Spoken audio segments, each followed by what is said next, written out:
In Mark 4, 35 through 41, we read of the very first of Jesus' encounters with his disciples on a boat.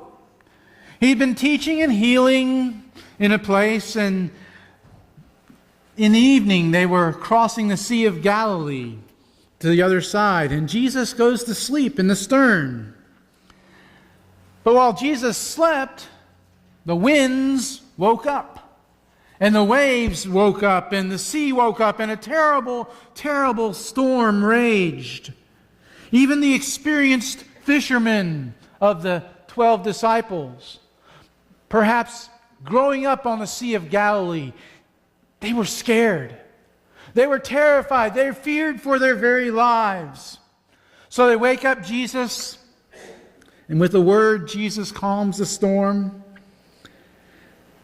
And the disciples are filled with fear and wonder about the identity of Jesus.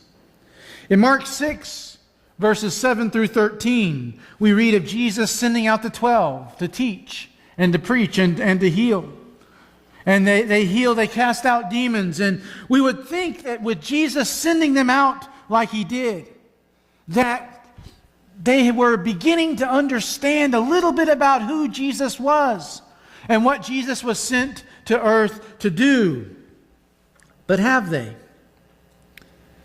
In Mark 6, verses 30 through 44, we read of Jesus feeding the 10 to 15,000. I know it says 5,000 in the text, but that's 5,000 men, and we talked about that last week, how there had to have been some women and children involved in everything.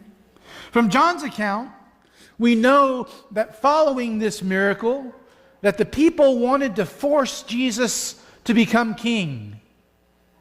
They wanted to force him to ascend to a throne here on earth. So Jesus sends the disciples away while he dismisses the crowd, which sets up the second boat scene in Mark's gospel. In Mark chapter 6, verses 45 through 52. This boat encounter is also recorded in Matthew and John. But the focal point of Mark's gospel is up to this point has been the disciples not really getting it, not really understanding exactly who Jesus is and what Jesus was about. This second boat scene is just the latest in that narrative. If you would follow along as I read Mark 6, 45 through 52. Immediately he made his disciples get into the boat and go before him to the other side to Bethsaida. While he dismissed the crowd. And after he had taken leave of them, he went up on the mountain to pray. And when evening came, the boat was out on the sea, and he was alone on the land. And he saw that they were making headway painfully, for the wind was against them. And about the fourth watch of the night, he came to them walking on the sea. He meant to pass by them. But when they saw him walking on the sea, they thought it was a ghost and cried out, for they all saw him and were terrified. But immediately he spoke to them and said, "Take heart, it is I, do not be afraid." And he got into the boat with them, and the wind ceased. And they were utterly astounded, for they did not understand about the loaves, but their hearts were hardened. I want us to start this morning by taking a look at Jesus' actions on this occasion. What did Jesus do on this occasion? Well, a couple of things. First of all, he made his disciples get into the boat. Now just remember, he had just fed the 5,000 plus, okay? Just done that. Just fed them and everything. And John tells us that the people really didn't understand what this miracle was about. I mean, the people pretty well just thought that they had found their meal ticket, their gravy train right there. We hang out with Jesus and we'll never want for food. He can take the smallest amounts and feed the largest numbers of people. Remember, again, the people wanted him to be king, wanted him to establish his earthly kingdom, and an earthly kingdom for them to be citizens of. So Jesus clears out his closest disciples. Now that word made that Mark uses here, immediately he made his disciples, that word means that he compelled in a strong fashion. Apparently, perhaps, the disciples don't want to leave. They sense the frenzy that is building with the people and wanting Jesus to establish an earthly kingdom. And they want to be a part of it because they're his 12 closest. They're going to be high up in that earthly kingdom. And so they really want him. And so they don't want to go. But Jesus, in a way, forces them to get into the boat and to leave while he himself dismisses the crowd. He doesn't want his disciples to get caught up in that frenzy. He doesn't want his disciples to start egging the crowd on in hopes that Jesus would relent and become their king on earth. So he made his disciples get into the boat. Second, he went up on a mountain to pray. He went up on the mountain to pray. Now, this is actually the second time that we are told about that he goes off by himself to pray. The first time is back in Mark chapter 1, verse 35. It says, "And rising very early in the morning, while it was still dark, he departed and went out to a desolate place, and there he prayed." So he goes to a desolate place early in the morning, before anybody else is awake in the house, for the purpose of praying. This time he dismisses the crowd, and then he goes by himself up on a mountainside, up on a mountain to pray. In each case, though, I think that this shows the great importance of prayer. That Jesus would get up early in the morning, before anybody else even thought about getting up, to go and pray. Shows how important prayer was and is to Jesus.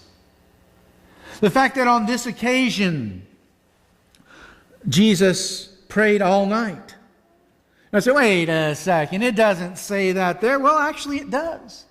Because if you notice, he dismisses the crowd after the disciples have gotten into the boat. Verse 47 says, "And when evening came, the boat was already out on the sea, and he was on land." So the boat was on the sea. Jesus was alone on land. Notice when he comes walking to them, it was the fourth watch of the night. The fourth watch of the night is from 3 a.m. to 6 a.m.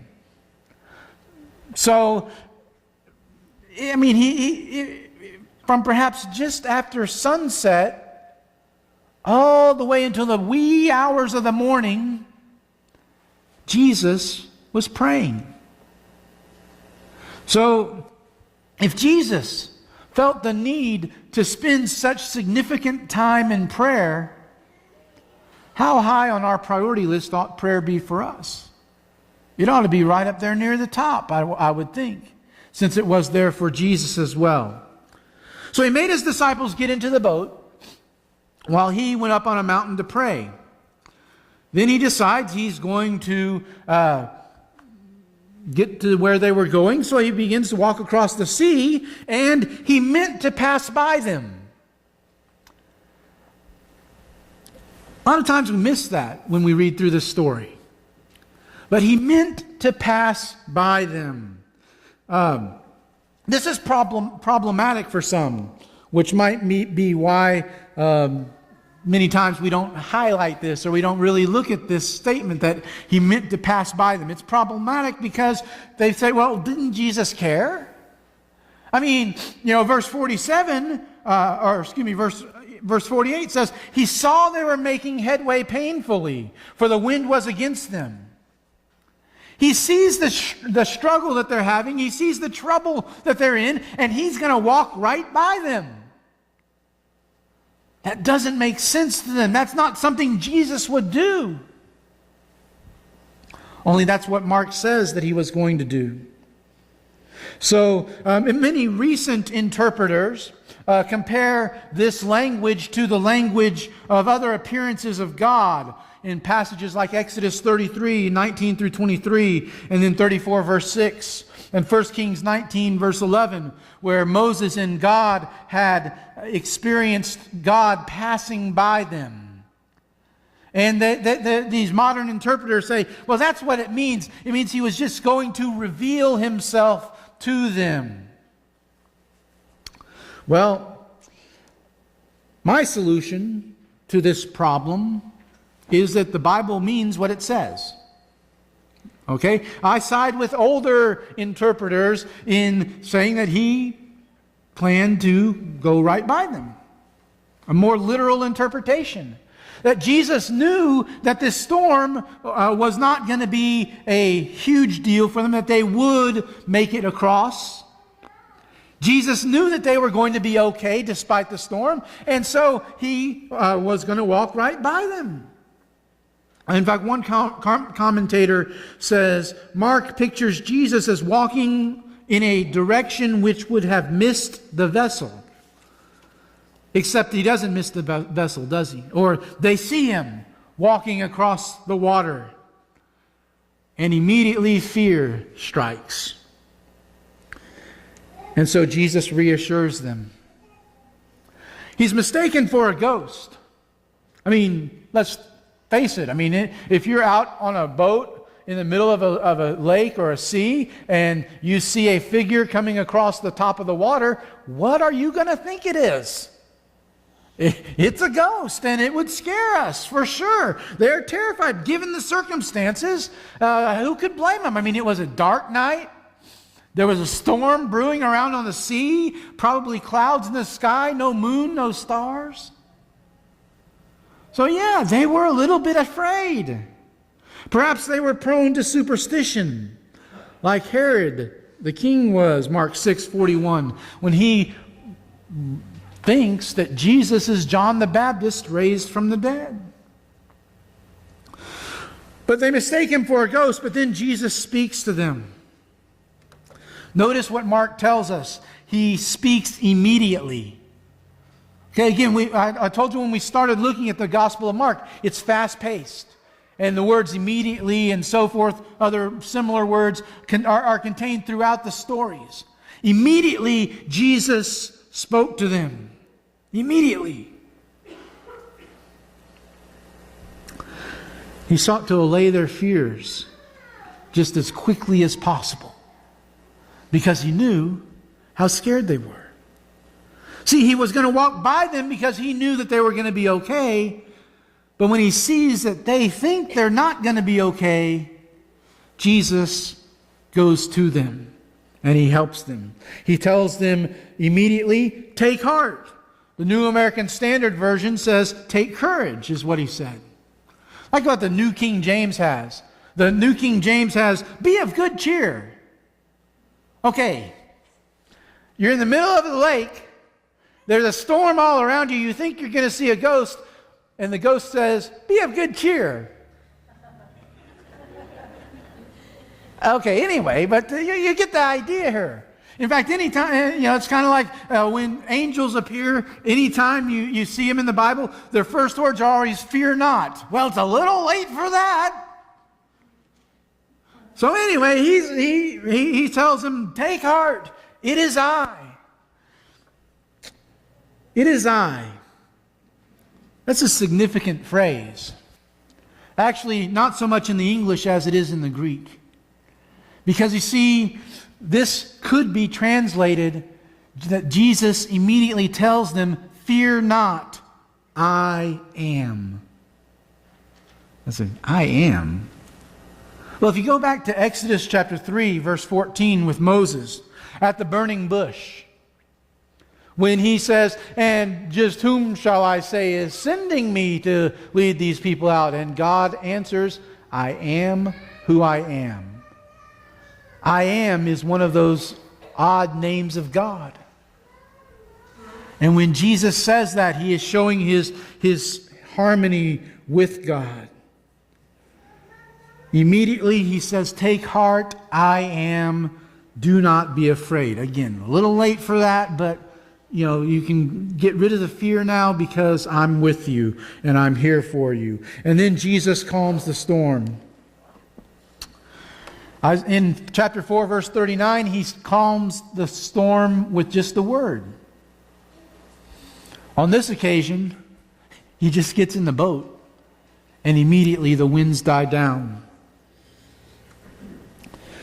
So Jesus' actions, he sends the disciples away while he goes up to pray.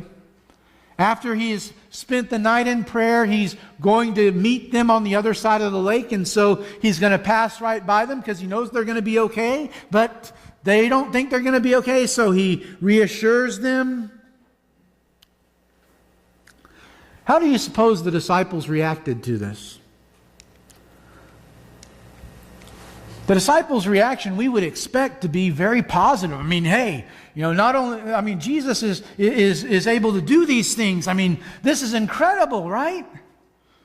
Well, Mark doesn't let us wonder about their reaction. He tells us they were utterly astounded. Utterly astounded, verse 51. What was it about what Jesus had done that utterly astounded the disciples? Well, perhaps it was because of the walking on the water. How many people do you know that can walk on the water? Oh, okay, yeah, I know. There are these illusionist people and magicians who can, quote unquote, walk on the water. But if you really, I hope I'm not blowing this for anybody, but actually they have a plexiglass path that they stay on top of. If they get off of that plexiglass, guess what happens? They sink like a rock, okay? And the people that are in the pool when they're walking, they're in on the trick. They know the trick and everything. So, I hope I'm not busting anybody's bubble, but no, those illusionists are not walking on the water. Besides that, this is on a stormy sea that he is walking on the water. Not a calm swimming pool. Okay? So those tricks that they do, they're nothing like this. This is for real. Okay? Jesus is really walking on the water, defying the laws of physics, the law of gravity, whatever you want to call it. It's a miracle. He is walking on the water. And maybe that's why they were utterly astonished. Maybe it was because of the calming of the sea. On the previous occasion, they are terrified. And Mark tells us they ask, who is this that even the winds and the waves obey him? Maybe that's what it was. Mark seems to expect them to know the answer by now, but they don't. And it's strange that Mark doesn't record Peter getting out of the boat and walking on the water to Jesus, because Mark is most likely based on Peter's recollections of the events of Jesus. Peter probably didn't really want to remember that thing. It was great for a few moments while he walked on the water, but then he took his eyes off Jesus and he began to sink. But anyway, maybe it was because Jesus was walking on the water. Maybe it was because of the calming of the sea. Maybe it was because of the loaves. What? What on earth do the loaves have to do with anything? Well, I don't know. Mark says it, for they did not understand about the loaves. Actually, I do know a little bit about this. Mark gives special importance to the miraculous feedings as particularly important pointers to Jesus' identity. Mark, when he feeds the 5,000, when he feeds the 4,000 a little bit later on in Mark's gospel, in each case, the disciples don't know how they're going to feed that many people. You would think that when the 4,000 comes up, if he was able to feed 5,000 a few chapters earlier, surely he knows how he's going to do this over here. Surely the disciples would have it figured out, but they don't. You want to know what else is sort of odd? Each time he feeds a multitude, there's a boat scene afterwards that shows that the disciples just don't get it. They don't understand who Jesus is. They don't understand what Jesus is about. They were utterly astounded. But more than that, their hearts were hardened. So Mark tells us, but their hearts were hardened. Why would their hearts be hardened? What does that mean? Well, that's in contrast to understanding. To them understanding who Jesus is. To them understanding what Jesus was all about. To them understanding why Jesus had come. You know, there are others that we sort of expect this sort of thing from. We expect it in Mark chapter 3, verse 5. Jesus, when he's talking about the scribes who opposed him, Jesus was grieved at their hardness of heart. Well, yeah, those are the scribes. We expect that from them. We don't expect the disciples to have hard hearts. Yet Mark tells us that they do. Mark chapter 10, verse 5. Jesus says that hardness of heart was why Moses allowed divorce.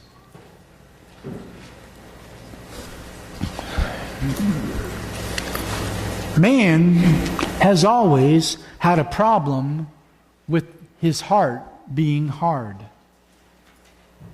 And men, I'm not just talking about us, I'm talking about mankind, okay? Humans have always had a problem with their heart being hard. And in this instance, the disciples' hearts are hardened. They can't figure it out. Mark's reference to the disciples' hardness of heart is his strongest indication yet that they don't understand. That they don't get who Jesus is. They don't get what Jesus was about, despite the fact that they had been with him. Despite witnessing him do incredible miracles. They don't get it. They don't understand. Which brings us back to why we're spending so much time taking a look at the man. Because we don't want to fall into that trap. We don't want to become so accustomed to and so used to Jesus that we fail to appreciate who he is and what he is about. We don't want our hearts to be hardened in any way, shape, form, or fashion. We want to ever be increasing in our knowledge and understanding of who Jesus is and what Jesus is about. Because who Jesus is our Savior. What Jesus is about is saving us. And if we don't understand that about him, then we're lost. This morning, I ask you, who is Jesus to you? What was Jesus' mission when he came to earth? And how does that relate to you? Well, you see, the thing is, if you were the only human being to have ever drawn a breath, Jesus still would have left heaven and came to earth and died for you. That's how much he loves you. That's how much you mean to him. So how much does he mean to you? Have you shown him how much he means to you? Have you taken that initial step of making him your Lord by being immersed in the watery grave of baptism for the forgiveness of your sins?